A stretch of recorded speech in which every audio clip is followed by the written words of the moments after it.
এই জুবিন হল হুলাৰ ভাই মূলা, তাক যোনে যি কয় তাকে কৰে। এই চামকানু মহন্তৰ ইনকাম সেই জুবিনেই।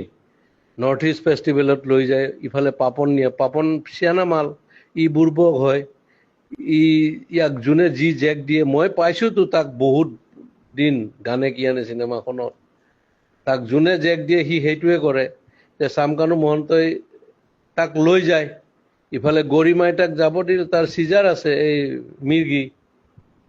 মেইন কথা কি জানো, চামকানু মহন্ত, ননীগোপাল মহন্ত আৰু এটাই ডিজিপিটোৱে তিনিটা শিয়াল জন্ম দিছে মাকে, দালাল। এই গোটেই হিমন্তই বেক কৰাৰ কাৰণে সিহঁতে ইমান দূৰ যাব পাৰিছে। আৰু কেতিয়াবা কংগ্ৰেছৰ পৰাই পইচা খাই আছিল সিহঁতে, বিৰাট বদমাছৰ হাড্ডি হয়, তাৰ প্ৰপাৰ্টি চালে তই মৰি যাবি।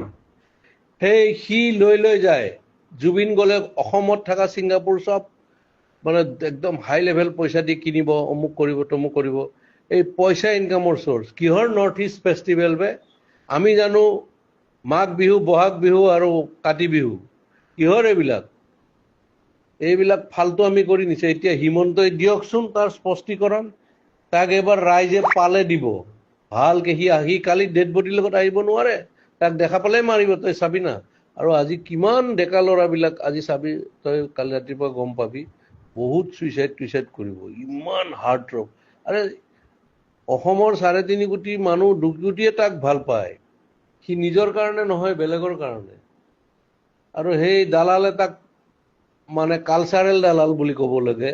সিহঁতে তাক মাৰ্কেটিং কৰি পইচা ইনকাম কৰে, তাক অলপ দি এনেই মানে জমাই মেলি মাল চাল খুৱাই মেলি পঠিয়াই দিয়ে আৰু সেইটোৱে ধান্দা। এতিয়া গৰিমাক প্ৰেছাৰ দিব ইহঁতে, যে এনেকে ক'বা তুমি, তেতিয়াহি তাইতো যোৱা নাই। অৰিজিনেল কথাটো এয়া বহুত বহুত এয়া আছে, মানে তাত কি ক'ম আৰু। তাক মাৰা প্লেনো হ'ব পাৰে, কিবা হ'ব পাৰে, কি হ'ব পাৰে, চব দালালি পইচাৰ ধান্দা গেলা। অসমখন চেচ। এটা সি অনুষ্ঠান আছিলতো, তাৰ গান, এই লাষ্ট চিনেমাখনৰ ভাইমন দাৰ গানটো সি কি চলিড বনাইছে এই বেমাৰী অৱস্থাত। তাৰ পটাছিয়াম কম থাকে, কিবা কম থাকে। এই নেম কেয়াৰৰ ডক্টৰজনে কৈছেতো এনেকুৱা এনেকুৱা কথা, পানীত যাব নালাগে, তাৰ এয়া আছে, এই চিজাৰ আছে, এইবিলাক মানে কি কবি আৰু। ই চামকানু মহন্তই চেচ কৰি দিছে গোটেই অসম, আধা লুটিছে সিহঁত। ইফালে হিমন্তই লুটা বুলি কয় নহয়, হিমন্তই এনেকুৱা চান্স যে ডিজিপিটো কিনি আছে চোৰটো এটা, সি খালে পেটলাটো। আৰু মাজতো ননীগোপাল মহন্ত সেইটো কি বনাই দিছে। আৰু এইটো ই প্ৰথমতে জিঅ' টিউব দি পেলাই মাৰিলে কোটি কোটি টকা, সেই তেতিয়াৰ দিনতে।